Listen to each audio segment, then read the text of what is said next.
né, já na reunião passada, deixei guardado onde a gente parou, né? E a gente parou na passagem que falava de geometria transcendente, tá? Próximo da página 48, se eu não me engano, é a página 49, tá bom? Do livro que eu mandei lá em PDF no grupo, todo mundo vê. Então, quem não acompanha as reuniões aí e acompanha os estudos em casa lá sozinho, tá? Naquele PDF que eu mandei no grupo, tá lá para a página 49, tá certo? Estamos ainda no vídeo 4, tá? No vídeo 4, mais ou menos lá para 8 minutos, que é geometria transcendente. Então, o André Luiz ele começa essa retomada, né, de explicação, falando sobre a genética e o próprio corpo, né, e o corpo mental, né? Ele diz o seguinte: retoma que o corpo obedece à genética das necessidades reencarnatórias, orientado pelo seu próprio corpo mental ou orientadores divinos, tá? Boa noite, Rodrigão, tudo bem? Boa noite, meus queridos, tudo bem? Tudo ótimo, graças a Deus. Então, a gente está começando agora, viu, Rodrigo? A gente fez a oração agora, a gente está iniciando, tá? Lá na geometria transcendente. Eu estou lendo o primeiro parágrafo lá que eu montei aqui para tentar explicar o que ele falou. Tá joia. Então, ele retoma, né, que o nosso corpo ele obedece o nosso corpo mental. Então, nosso corpo mental, no momento da reencarnação, ele faz um magnetismo para que toda a nossa genética, que agora, como biólogo, eu falo que parte vem da mãe e parte vem do pai, é influenciada pelo magnetismo das necessidades que ele tem de conquistar os seus objetivos de vida, né? Seja ele os objetivos que a gente tem sobre a necessidade de aprendizado maior, de benefícios ou também até de prejudiciais, né? A gente pode se prejudicar trazendo essa carga aí numa próxima reencarnação, tá bom? Aí ele comenta também dos bióforos, né? Eu fiquei meio intrigado com esses bióforos, né? Aí, pelo que eu entendi nas leituras, bióforo é uma unidade vital que se reúne em vários bióforos, tá?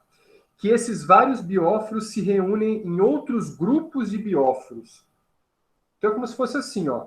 Vamos comparar assim bem esdrúxulamente, vai. Um bióforo é uma formiguinha que está num grupamento, num formigueiro, e esse formigueiro vai se juntar com outros formigueiros. Deu para compreender? Bem mais simples assim? Então, a gente vai ter vários bióforos ali, e esses bióforos vão estar formando o cromossomo. O que é o cromossomo? O nosso DNA. Tá? É o nosso DNA. Então, tem DNA nas mitocôndrias também. Olha que interessante, que engraçado, né? A gente achava que só existia material genético dentro do núcleo da célula. E não, existem outras estruturas que também têm material genético, cromossomo, tá? E ao longo do livro, a gente está compreendendo que os cromossomos das células e das estruturas, elas são antenas eletromagnéticas que captam as vibrações do corpo mental. Isso é muito importante falar, porque qual que é a função de uma mitocôndria, que nem ele cita aqui, ó, ele cita assim: bióforos nas mitocôndrias são unidades psicossomáticas da mente para as células. A gente para e pensa assim: o que faz uma mitocôndria? Uma mitocôndria, dentro da célula, ela utiliza o oxigênio para produzir energia. Então, de acordo com o nosso corpo mental, essa energia ela pode ser maior ou pode ser menor. E pelo que eu estudei hoje, mais à frente nos capítulos, essa energia vai ser de fundamental importância, para que se ocorram os transes de qualquer magnitude no corpo. Transe mediúnico, transe, vamos falar assim, das religiões, transe mental da meditação, alta concentração, né? E quando isso é desviado ou deturpado, essa energia de uma forma tão desregulada, você vai gerar todas as alterações mentais, esquizofrenias, né? Psicopatias. Então você tem todas essas alterações. Só está faltando o quê? Olha que interessante, né? Quando o Kaibar, o Kaibar Schutel, ele estava falando que dentro dos sanatórios existem mais médiums concentrados, né? Porque esses médiums não conseguiram canalizar essa energia toda no seu desenvolvimento. Então ficou bagunçado. E essa bagunça toda causa uma loucura mental, um surto, que antigamente era tratado com choque elétrico. Tá? Ok? Beleza? Sandra tá ó. A Débora, desculpa, a Débora tá ó. Então, galera, continuando aqui, para a gente fechar, né? Ele coloca o seguinte: os princípios inferiores são as geometrias condicionadas pelos bióforos, que, à medida dos esforços e as ascensões, podem ser alterados aplicando os cálculos de cada efeito. Então, existem, né, os medianeiros divinos lá, né? Eles fazem os arquitetos divinos, né? Principalmente da vida. Eles vão calculando esses bióforos de acordo com as necessidades e também de acordo com as nossas, vamos falar assim, os nossos débitos, né? E esse cálculo vai gerar o corpo específico que nós precisamos. Entende? Por exemplo, se a pessoa ela precisa passar pela prova da humildade, ela pode vir com uma aparência muito bela, sofrer diversos assédios e esses assédios acabassem derrubando ela para ter humildade. Ou ela utilizar daquela beleza e num certo momento ela cair tão feio que ela percebe que a beleza dela atrapalha ao invés de ajudar, que ela precisa ser mais atuante de acordo com a sua humildade, né? Um exemplo básico ali, né? Tá bom? Então, eu acho que essa parte de geometria transcendente, ele quis dizer, o André Luiz, né? Dá toda a geometria do corpo para nossa reencarnação, unindo aí a genética com a forma material do corpo, tá? Alguém quer colocar alguma coisa aí? Falar algo a mais? Hoje, Flaubert, as pessoas, assim, elas querem mudar muito a aparência física, né? A gente vê muito isso. Existe até agora uma doença mesmo, né? Um transtorno mental, né? Que a pessoa vicia na academia ou vicia na cirurgia plástica.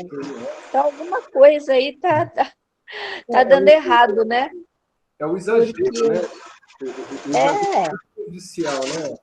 A gente tem, as pessoas não se enxergam mais como são, né? Elas querem se mudar, né? A gente tem os dois opostos, né? A anorexia, que é a vontade excessiva de ficar muito magro, e a vigorexia, né? O Rodrigo sabe muito mais que eu, que ele é educador físico, né? Esse nome mesmo. Que é a vontade de ficar enorme, né? E nunca tá contente para nada. Nunca está feliz, Então, assim, foge do equilíbrio. É igual o avarento, né? Que ele tem, mas ele sempre quer mais e quer mais e quer mais, né? Então, assim... Flávio, Oi? será que nessa geometria aí a gente pode colocar, não sei, uma questão que me veio agora, a gente poderia colocar, eu acho uma infelicidade, né? Mas é a minha opinião, dessas criaturas que querem, né, que se mutilam. A mulher nasce mulher, não quer mais ter mama, né? Não sei se a gente poderia colocar, né, os trans, né, no caso aí, que querem se transformar, né, nessa geometria transcendente. O que vocês acham? Olha, fale depois eu dou a minha opinião do que eu já li, ouvi e tenho mais ou menos uma uma O posição. que vocês acham disso daí? Será que encaixa aqui? Porque a coisa está tão assim, né? Tá tão bizarro isso daí, tá tão acontecendo tanto. Eu não estou condenando quem faça, tá? Eu estou querendo entender o que é que acontece com um ser humano que se mutila a esse ponto, né? Não se aceita esse ponto. Existe um negócio de reencarnação, essas coisas assim, mas para a gente ter uma clareza melhor de como aceitar essas pessoas. Aceitar, eu acho que essa é a palavra mesmo. Aceitar e fazer com que elas se aceitem. Ajudar de alguma Não é maneira. bem, não é bem aceitar, Débora, é compreender, né? Compreender, porque a gente, como espírita, a gente tem a obrigação de aceitar, né? Mas às vezes a gente não compreende, né? Não compreende a necessidade, né? Mesmo Eu não porque sei. quando a gente encarna, a gente ajuda, inclusive, a constituir, a grande maioria da gente, no estágio espiritual que nós estamos, a gente ajuda a construir o nosso futuro corpo físico. Então, pode ser que no momento do esquecimento do passado, graças a Deus a gente esquece, então ocorrem essas situações de outra pessoa se mutilar. Mas eu não acredito que seja parte forte dessa geometria. Não. Não sei. É uma distonia, né? Do que ela é e do que ela deseja ser, né? Há uma distonia. Mas eu acho assim que espiritualmente não é legal fazer isso, não. Porque Não, você aceitou vir naquele corpo, né? Não sim. que você tenha que viver e agir conforme aquele corpo, mas você aceitou aquele corpo. E se você mutila, eu acho que é como se compara quase a um suicídio, né? Porque você tirou algo que lhe foi dado, né? Com Não certeza. sei, minha opinião. Nossa, complicado, hein? Muito. Bem Senhor. complicado. Deixo para vocês bem aí, depois complicado. eu comento algumas coisinhas aí. Porque também, assim, a pessoa vem com uma missão, né? Às vezes até uma missão de ser um grande, vamos dizer assim, um grande exemplo, como o Chico Xavier, por exemplo, ou como o Divaldo Franco, né? De repente, eles vêm, assim, como uns homens mais, vamos dizer assim, com mais doces, mais meigos, mais suaves, né? No modo de tratar, no modo de falar, que é para poder transmitir melhor, né? E também com esse lado um pouco afeminado que eles têm, né? Que eles têm, não vamos negar que eles têm, porque eles têm. Então, eles teriam assim mais compreensão, teriam muito mais assim do feminino, né? Que compreende, que sublima. E o homem já não tem tanto isso, né? Já é mais difícil um homem assim. O homem ele tem mais aquele vigor, né? Aquela macheza, vamos dizer, entre aspas, né? Aquela macheza. Então, não sei. Eu acredito que cada um vem com o corpo conforme a missão que ele tem que desenvolver, né? Conforme a sua missão. Aí se ele muda, aí ele muda a missão, não sei como é que fica. Não, eu acho que é assim, ó. A minha opinião, né? Pelo que eu já ouvi do Chico lá no Pinga Fogo, né? Eu já li em diversos livros, né? Em alguns pontos, tanto da homossexualidade, da transexualidade, né? Da pessoa que se considera assexual, né? Ou seja, não tem o sexo definido, muito menos quer o sexo, né? Eu vejo que assim, ó, a pessoa vem com uma confusão, ela veio em diversas vidas com um sexo apenas, né? Porque nós precisamos dos dois lados. Porque o nosso espírito não tem sexo. Então, eu sempre falo e comento isso para os alunos, já demonstrando que o nosso corpo, homem e mulher, existem particularidades que se completam. Mas isso não necessariamente indica que você tenha um casal heteroafetivo. Isso não tem o porquê. Porque o amor não tem barreiras. Caso o amor não tenha barreiras, não tem a mesma barreira para sexo também, né? Então, às vezes, esse amor é demais com o mesmo sexo pode estar incutido naquele casal em demonstrar para um grupo familiar que ele reencarnou a necessidade de aceitar as diferenças do outro, sabe? Também. As diferenças assim, para uma evolução. Agora vejo que as pessoas que querem a transexualidade, né, de uma forma mais natural, até mutilam o corpo para poder fazer de um corpo feminino um corpo masculino ou vice-versa, é possível? É possível porque o local sexual ele tem o mesmo broto de formação genética e corporal. Então é possível fazer essa troca. Porém, eu vejo dos dois âmbitos, dos dois jeitos. Por exemplo, quando você encara o que está na moda hoje, o pessoal está falando muito, que eu acho um absurdo ficar falando, né, da vida dos outros, mas assim, enfim, né? A mídia está retratando isso como sendo algo, né? A Tammy Gretchen, que fez a troca de sexo e que agora adotou ou quer ser pai, se considera como pai. Já é, né? Será que ela não veio com uma missão de mostrar para o mundo que não existe barreiras para o amor? Isso é um ponto. Outro ponto, será que ela veio com uma missão de se aceitar como é e está mudando o corpo e um dia na vida ela vai sentir o efeito e falar assim, nossa, não poderia ter mudado, porque eu sou eu o que sou independentemente do corpo. Para ela, isso é pessoal. Entende? Então, assim, eu vejo dos dois lados. Aí quem vai, né, dizer a realidade disso tudo, o para aquele porquê, é o tempo. Tanto para ela quanto para nós. Sabe? Para ela se aceitar ou para ela se ver como um ser íntegro, independente do sexo. Né? É que nem eu falo assim, tem muita gente que fala assim, é homossexual, eu não sei o que. Mas, gente, qual é a diferença para você, se você é hétero, o outro ser homossexual? Tem gente que se sente agredido, né, Cláudio? Exato. Tem gente que se sente agredido. Eu não entendo isso, né?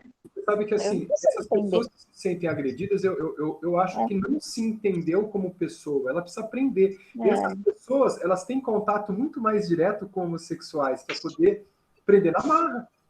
Sabe? Aprender na marra. E você sabe que, assim, eu via com outros olhos na minha adolescência. E hoje eu dou aula para técnico de enfermagem e eu vejo, assim, grande quantidade de homossexuais, tanto mulheres quanto homens. E são pessoas maravilhosas e que eu vejo, assim, eu vejo o mundo fantástico nelas, o quanto elas são divinas, as pessoas, como todas as outras. Exatamente, exatamente. Para mim, assim, não ocorre mais diferenças. O diferencial é o que ela pode contribuir, sendo mostrando esse lado que é lindo dela, o amor não tem barreiras, ou sendo o outro lado uma especialidade que ela tem. Ou seja, ela tem, por exemplo, um corpo feminino, um pouco mais de brutalidade de um corpo, de uma mente masculina. De virilidade, vamos dizer assim. Isso. Né? Então, eu comento assim, eu estou até fazendo um curso de especialização em ensino, né? E teve uma tarefa lá que mostrou sobre a direção de um chefe. E eu simplesmente coloquei, eu acho que o chefe deveria ser duas pessoas, um homem e uma mulher. Porque o homem, ele tem algumas diferençazinhas que ele precisa, que ele acata com tanta facilidade, que a mulher tem um pouquinho de resistência, algumas. E a mulher, ela tem uma sensibilidade diferente da do homem, que o homem nunca vai ter, que é o sexto sentido. Né? Até vi o Décio Iandoli falar numa palestra que todas as mulheres são médiumas por natureza, porque elas fazem a materialização de um espírito na reencarnação do óvulo para engravidar. A gente nunca vai ter isso, nós homens, mas nós nos completamos. Só que faltava também, né?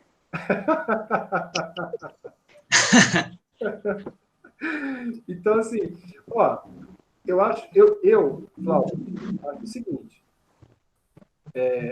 quando o homem conseguir dominar essa técnica de o homem engravidar por transplante de útero e ovário, ingestão de hormônios, quando isso acontecer, o homem vai se entender que isso não é necessário. Entende? Eu acho que tudo isso, colocando aqui, ó, dentro do que a gente está estudando, estou falando, né, essa foi a minha colocação, dentro dessa geografia aí, eu acho que eles sofrem tanto, que você pode ver que todos eles são muito sofridos. São pessoas muito sofridas. Para você chegar ao ponto de achar que você pode, mudando tudo isso em você, você vai ser feliz, é porque você sofre do jeito que você está. Então, é isso. Então, E são às aqueles vezes, dois lados. e às vezes você pode cair, transformei, né? Tô tudo transformado, tô do jeito que eu queria. Mas não era isso. Não era isso, não era o externo. Era lá por dentro que tinha que ser modificado. Sim. E não por fora. Infelizmente, é o que você falou. O tempo é que vai fazer isso daí, as pessoas entenderem que isso daí não vai ser necessário. Não é necessário isso para ser feliz. Pode-se existir. Esse amor é incondicional. O amor é incondicional e o amor não tem sexo realmente. Para nenhum dos lados. Amor, quem ama, ama. Independente de o cara que é assexuado, ele não ama. Se ama, né? Então, o espírito ama o outro, independente disso daí. Então, eu acho que essa flagelação... Eu acho que a Pâmela quer falar. A Pâmela vai falar! Fala, Pâmela. Não, é que vocês falaram uma coisa aí, Edu, que, né, os espíritos se amam, me remeteu a uma situação que, né, eu e meu marido, a gente tem um casal de amigas, e ela é professora aposentada de psicologia da Unesp, uma pessoa, assim, maravilhosa, sensacional. E ela faz 15 ou 18 anos que ela tá com uma pessoa, né, com uma mulher, e um dia ela até, né, foi muito engraçado, que eu achei muito bonito ela falar isso, que ela confessou para mim. Ela falou assim: olha, eu não tenho atração por mulher, não é isso, tanto que ela foi noiva, tudo, mas ela falou assim: mas eu acredito que entre eu e ela é uma coisa de alma, porque se fosse com outra pessoa, se fosse outra mulher, eu não me envolveria. Eu estou com ela porque é ela. Então, eu acredito que seja alguma coisa de alma. E eu achei aquilo tão bonito, assim, porque elas realmente, se você olha elas e elas se completam, sabe? É uma coisa muito bonita de ver. E aí quem que falou, né, o que Eu é coisa de falei. alma? Então, Eu falei que as almas se apaixonam, as almas se completam, as almas se amam, né? Sim. E eu achei lindo ela falar isso, muito lindo. Ela falou: olha, eu não tenho interesse em mulher, eu não tenho atração, mas é ela. Se não fosse ela, não. Eu achei aquilo sensacional. Eu acho que até nesses casos assim, né, que a gente fala, né? O Emmanuel, ele comenta muito isso, né? Nos livros, quando o homem ele se entende e se domina, né, ele é muito mais vencedor para o plano espiritual do que qualquer outro general que tem uma especialidade nas técnicas militares, sabe? Na estratégia. Ele comenta isso na carta aos médiuns, né, que ele fala, né? A mensagem aos médiuns. Então, eu acho que assim, quando a pessoa entende e se encontra, o sexo em si é segundo plano. Segundo, terceiro, quarto, quinto. Como a evolução de um casamento. O pessoal fala assim: professor, acabou o amor. Eu falei: peraí, acabou o amor como? Acabou o amor ou você quer viver de paixão? Porque a paixão é o início do amor. Eu sempre acreditei nisso, que assim, você precisa da paixão para ter aquele fogo de estar perto, para poder suprir as necessidades que a pessoa tem vamos falar assim, não é defeitos, né, de equívocos. E você também tem equívocos. Então, se os dois se apaixonam, todos os equívocos estão tampados nos seus olhos. Você não enxerga. E aí, conforme vai passando o tempo, essa paixão vai dando lugar ao amor que vai crescendo. Então, por isso que muitas pessoas ali têm 40 anos de casado, o sexo, eu falo assim, ter ter ou não, né, essa relação sexual. Então, só de estar perto já é uma satisfação, sabe? Isso é muito bonito, isso é muito legal, muito interessante. Isso é um casamento, né? Então, e é muito engraçado porque teve um episódio também, uma pessoa ficou 9 anos com um conhecido nosso e falou assim: Nossa, eu não tenho. Se você me perguntar um defeito, eu não sei falar um defeito dele, de tão perfeito que ele é. Eu falei assim: então você não ama ele. Porque quando você ama, você conhece os defeitos e as virtudes da pessoa e você ama mesmo assim. Aí eu chamei meu marido e falei assim, Elton, você sabe dos meus defeitos? Você conhece? Ele falou, todos. Aí eu falei assim, eu conheço todos os defeitos dele e mesmo assim eu amo. Aí ela ficou olhando assim, e é verdade, as pessoas elas não botam uma venda no rosto e só quer ver o lado bom das pessoas É e ilusão, né? A gente precisa ver o lado ruim, ilusão. mesmo que a pessoa que a gente ame, ela aponte para nós. Isso machuca, mas é para machucar, porque a gente tem que aprender a ser melhor, né? Uhum. É isso aí. Sim, sem dúvida. Bom, vamos lá continuar então. A gente vai ver então, ó, a gente está falando sobre essa conduta, né? Próximo item é hereditariedade e conduta. O corpo herda do corpo. Eu coloquei bem essa frase assim entre aspas, né? Que ele começa a falar que é muito interessante. O corpo herda do corpo. Então, eu resumi assim, ó. As necessidades da encarnação trará ao corpo trará o corpo necessário. Trará o corpo necessário, não sendo permitido alterar as provas e deveres na encarnação. Então a gente vem com os objetivos traçados. Isso muitas vezes te convencem e outras vezes você quer porque quer porque quer. Nem estava no seu plano ter aquilo agora, mas você quer tanto abrir mão de algumas outras provas para você vir com aquela para ressarcir algum débito que você teve, né? Cadê? Tá aqui. Mas pode abrandar ou agravar situações necessárias, impulsionadas através dos bióforos. Aonde estão os bióforos? Material genético.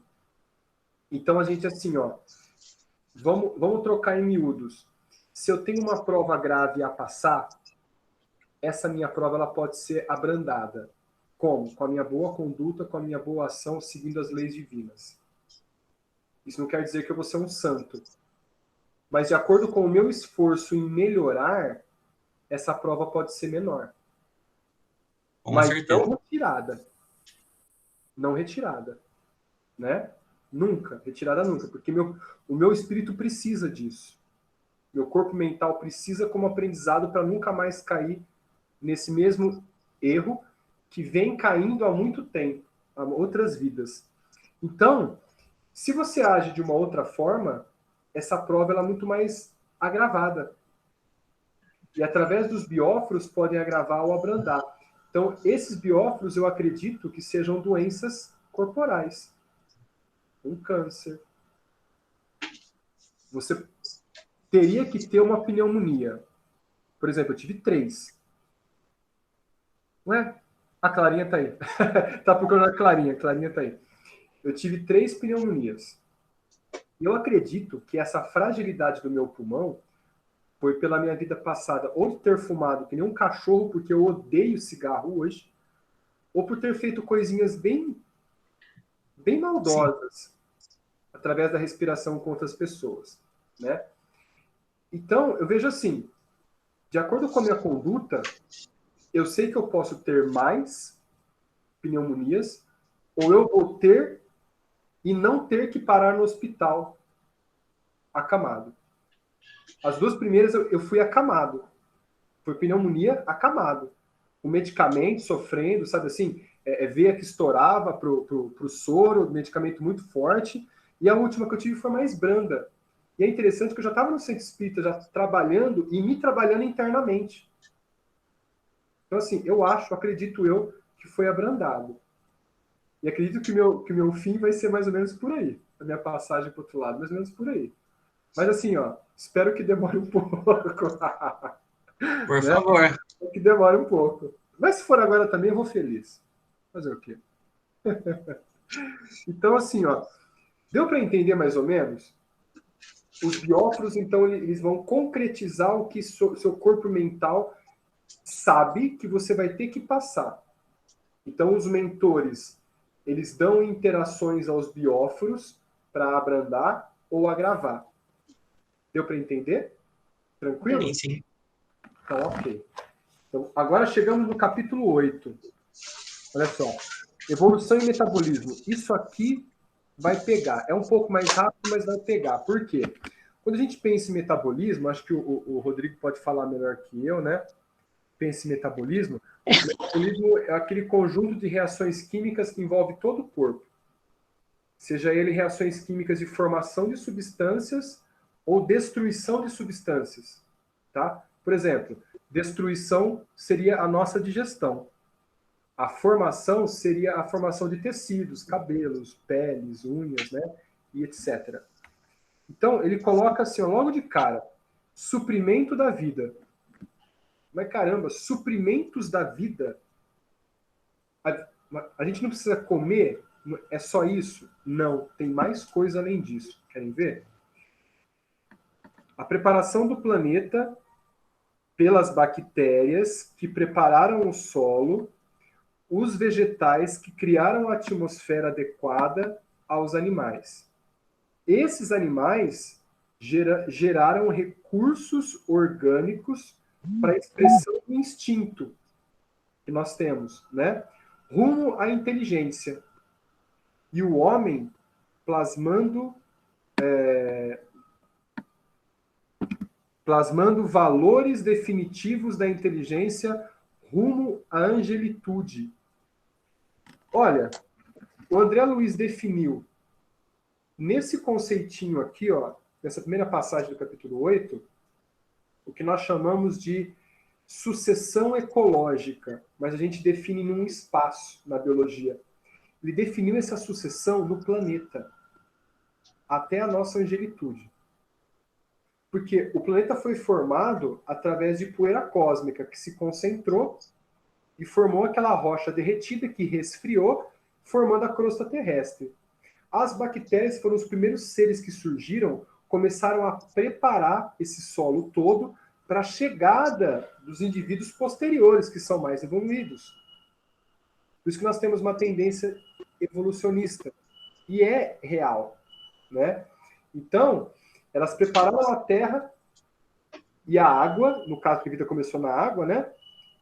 Para as algas darem início às plantas, os protozoários darem início aos animais, para a nossa caminhada estar equilibrada. Porque com a atmosfera qualificada para a nossa existência, hoje, nós podemos ter tudo o que os animais se esforçaram para ter e que nós agora, nesse corpo humano, podemos arraigar de conhecimento moral através do aprendizado.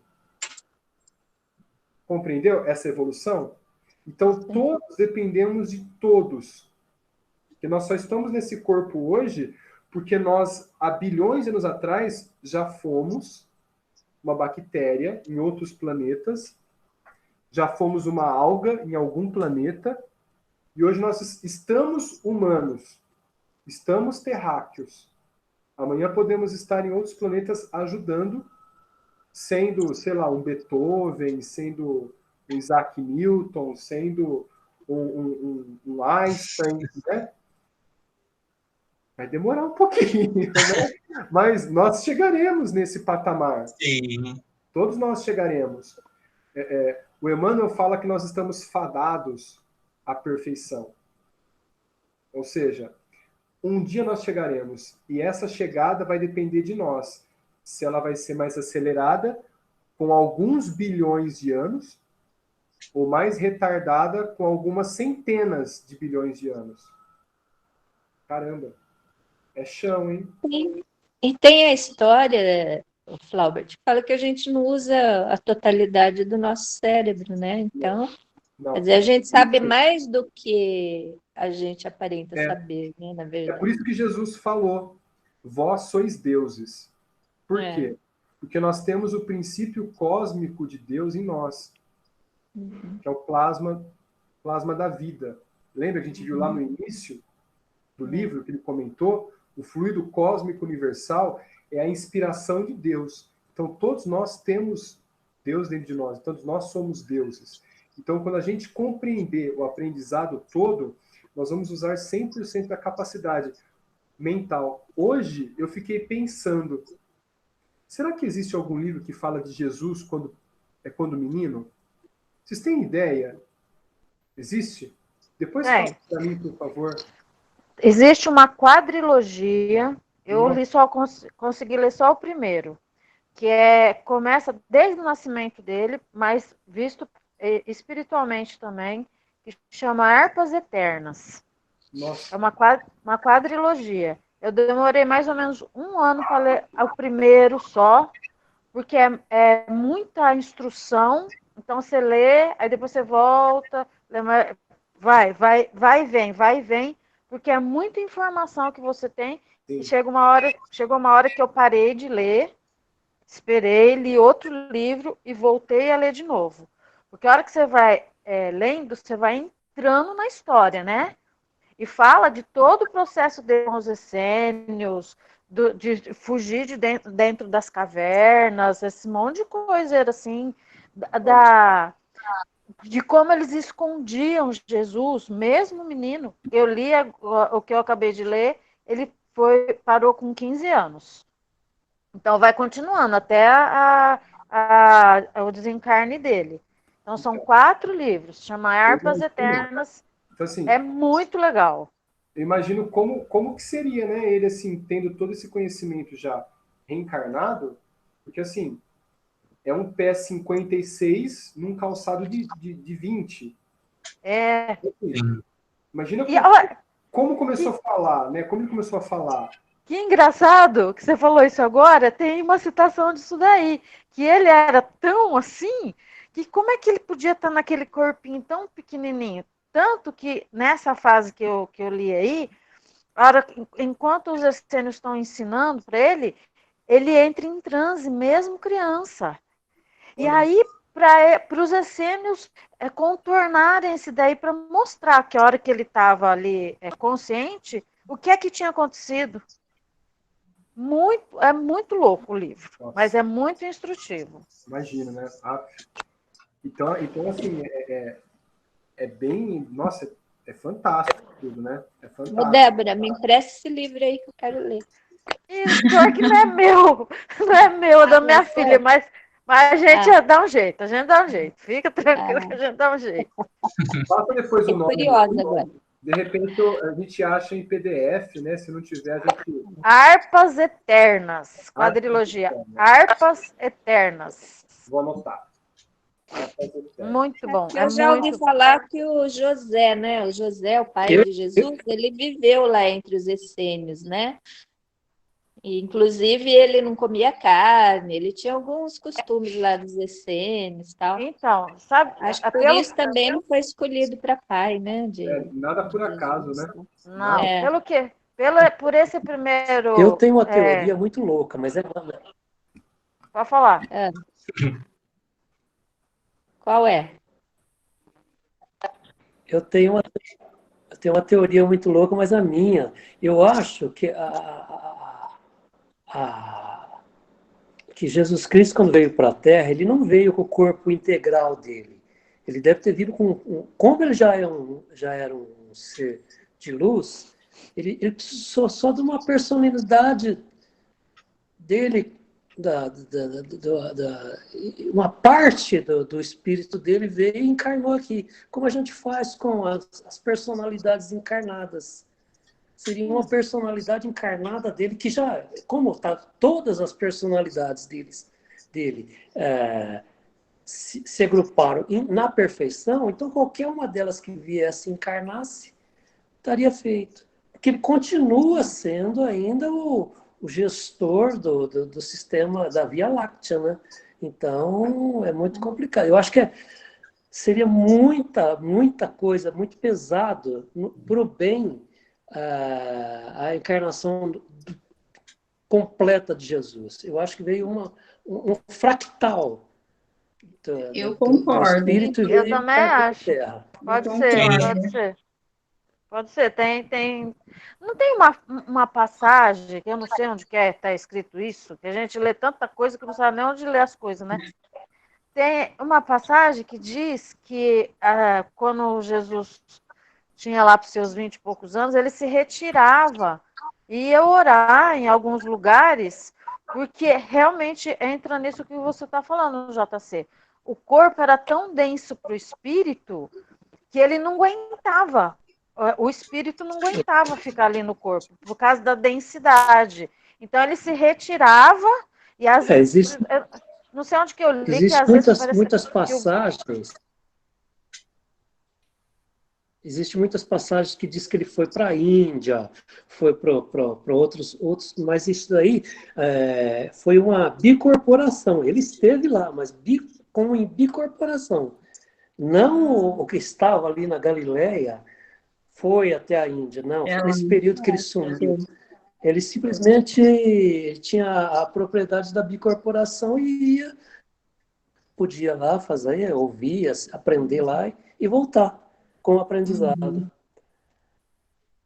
É muito complexo, gente. Nossa. Cada um pensa de uma maneira. Que ele levaria quanto tempo muito para ir, difícil. né?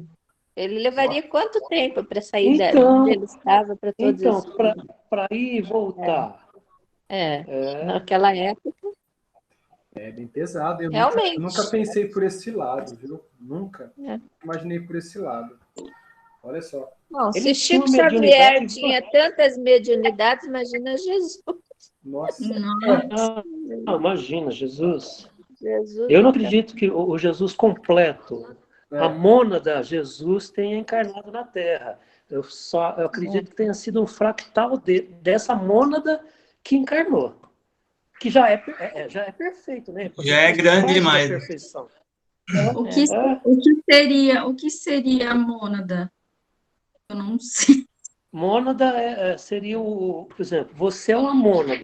Todas as suas encarnações passadas são personalidades múltiplas ou fractais da sua personalidade. Tanto que a gente trata até hoje de, por exemplo, de personalidades múltiplas que atrapalham a vida da personalidade encarnada atualmente. Ah, entendi. Existe. Seria o tem personalidades nossas ficam presas, né? Foi uma personalidade tão Por isso que às vezes até tem uma aqui, personalidade né? tão forte que ela interfere hoje na personalidade nossa, em mim, no caso. Entendi. É por isso que acho que o André Luiz colocou, né, a geometria transcendente. Ah, tá. Já foi, tem que pegar o específico para você não cair, e mesmo assim pode acabar atrapalhando. Entendi. Né? Essa parte anterior que nós vimos, né? O corpo herda do corpo, né? Então a gente está herdando o que a gente está vivendo hoje. E com certeza, acho que o grupo que está aqui agora, numa próxima reencarnação, pode ter uma afinidade de se juntar. Muitas vezes a gente nem vai conhecer um ou outro a vida, mas vai se juntar para fazer um estudo de uma outra forma. É verdade. Né? Acho que isso se a gente já não fez, né? Então, exatamente. Não, eu estou te dizendo, esse grupo, hoje nós estamos aqui, não é acaso. Não. Se nós estamos nesse grupo de 7 pessoas, não é um acaso. Não. É verdade. Exato. Pamela, isso aí a gente vê porque o José Carlos, que eu falo que é o JC, a Débora, a gente faz apometria. Você faz apometria aí, não? Então a gente estuda isso, as personalidades, as subpersonalidades. Por isso que ele está falando disso aí. Que às vezes a gente tem personalidades, subpersonalidades que ficam presas em bolsões, entendeu? E a gente vai e trata essas personalidades. Às vezes um trauma que a gente sofreu numa encarnação lá atrás, vem e atrapalha o nosso desenvolvimento aqui, entendeu? A gente estaciona e não consegue ir para frente, porque aquele trauma, uma hora, por Alguém exemplo, alguém tem eu me algum suicidei lá aos 20 anos. Então, quando eu chego aqui às 20, eu lembro desse suicídio inconscientemente, né? Lá minha personalidade lembra. E aí eu não consigo mais, entendeu? Aí eu tenho aquelas síndromes do pânico, eu tenho aquelas coisas que eu não consigo sair do círculo vicioso. E aí eu Entendi. acabo me suicidando de novo. Ah, De repente tiver algum documento, alguma coisa assim, um vídeo. Eu não sei se a Pamela conhece por completo a apometria, né? não. Conhece, né? A apometria, ela é muito... a gente sabe, né, que o maior inimigo dos espíritas são os próprios espíritas, né? Que condenam tudo mais ali, algumas coisas, tudo mais ali. Então, assim, de todos os livros do Emmanuel e do André Luiz que eu já li, principalmente o André Luiz, existem diversas técnicas e diversas objetividades para poder tratar as pessoas e poder ajudar, né? Depende da condição e da intenção. A gente vê que quando foi codificado o Espiritismo, a gente deve seguir o que o Kardec disse para a gente não cair em erros, né? Não cair na ilusão, conhecer bem, conhecer o que está acontecendo, como fazer. Estudar. Exatamente. Para que a gente possa auxiliar de alguma forma, né? Se a gente tem um conhecimento, tem a intenção e tem a prevenção debaixo do braço, a gente pode tratar de diversas formas. Assim como eu vejo em diversos livros assim, ó, Preto Velho tratando nas casas espíritas, sabe, caboclos, né, boiadeiros, marinheiros, até Exus, sabe assim, lidando de certas formas, como proteção, como tudo mais ali, tudo de uma forma que assim, ó, depende do que é a intenção. Por exemplo, não sei se a Clarinha vai lembrar.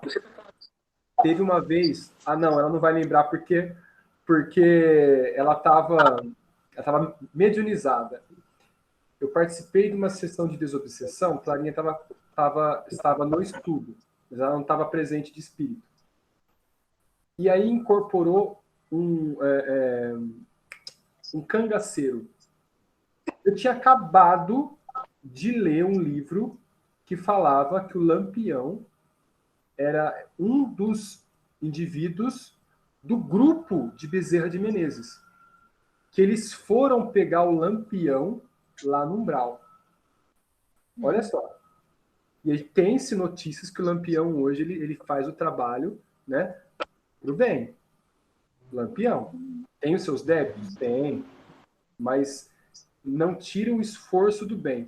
E nesse dia incorporou um cangaceiro e eu que fui recepcionar ele. E ele falava assim, olha, eu era muito bom, eu acertava num tiro só. Aí me veio na memória, acho que alguém soprou no meu ouvido, né, cangaceiro. Nossa. A hora que eu falei, tá, interior do sertão, né, aí já, garoto, você conhece então, né, meu grupo, né, eu falei, aí fiquei meio assim, né, já fiquei assim, né. Arrepiou até o cabelinho da nuca. Caramba. E aí, ele virou e falou para mim assim, ó, você sabe onde o chefe tá? Eu virei para ele e falei assim, e se eu te contar que o chefe tá te esperando? Ele olhou com minha cara assim, menino, você tá brincando com a minha cara? Eu falei, não. E se eu te contar que o chefe tá te esperando? E realmente tá. Lampião, ele tá reagrupando todo o grupo dele para voltar e fazer diferente. Não sei se isso já aconteceu. E ele foi ajudado. Ele não queria seguir os mentores espirituais. Mas quando foi falado que o chefe estava esperando, ele foi. Graças a Deus, de vez. Graças a Deus, ele encontrou o chefe, graças a Deus. Não sei quando, mas ele encontrou o chefe. E é tão satisfatório quando isso acontece, né? Que a gente Oi? consegue... É tão satisfatório quando a gente realmente consegue ajudar, consegue encaminhar, percebe que eles foram de livre e espontânea vontade. Isso é muito Legal, né? Muito legal. Assim, você não tem ideia do êxtase Nossa, é muito. daquela semana para mim. Você não tem ideia. Eu fui embora chorando. Não tem É ideia. muito legal. Devia assim, ó, quando que foi a época de Lampião? Quando que foi? Lá para trás, sabe assim? E ele estava ali tentando buscar ajuda, ou procurando, ou, sabe? Olha quanto tempo, né? Sim. Ali na erraticidade, no umbral, olha Exato. quanto tempo. Exato. Provavelmente para ele devia estar na mesma época, a sensação para ele. Sim. Ah, sem dúvida, né? Às vezes ele está se ele tivesse vivendo aquela monoideia, provavelmente ele ia achar que está em 1.200, 1.300, que é o que acontece muito, né? Às vezes a pessoa, você ajuda a pessoa em 6 meses que ela está desencarnada, mas às vezes você consegue ajudar em 500 anos que ela está patinando. Exato, também. Por exemplo, foi uma vez recepcionado um rei. Um rei. Ele olhava assim em volta, cadê os meus súditos, cadê a minha guarda real? E aí, quando ele caiu em si, que foi mostrado para ele a época, ele entrou em desespero, coitado. Aí ele foi ajudado. Mas entrou em desespero. Ó, séculos. Então, Séculos. Um rei da Europa. Né? Bom, Aí as subpersonalidades ficam lá e depois, aí Nossa às vezes dá Senhora. problema nas atuais reencarnações. Voltando, esse tema aí que vocês falaram, tem material, livros, essas coisas Tem. para... sim. a gente É o acha. Lacerda, é o professor Lacerda, né? Eu Fala aí, tenho palestras dele, né? Lá É. no canal.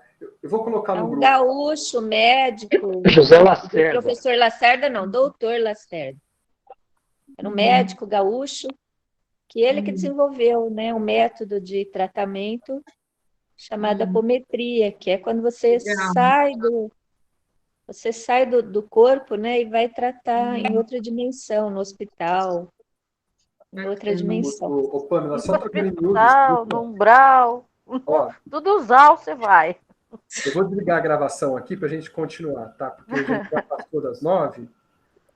Nós bagunçamos sua aula hoje, hein, Cláudia? Não é minha aula, não. É o grupo, é o encontro. O encontro é feito para isso. O Flaubert planeja. Dá 0 para ela. Olha, a gente não deixa ele. Verdade, né? Que isso, que isso. Olha, Falei que tinha que todo mundo me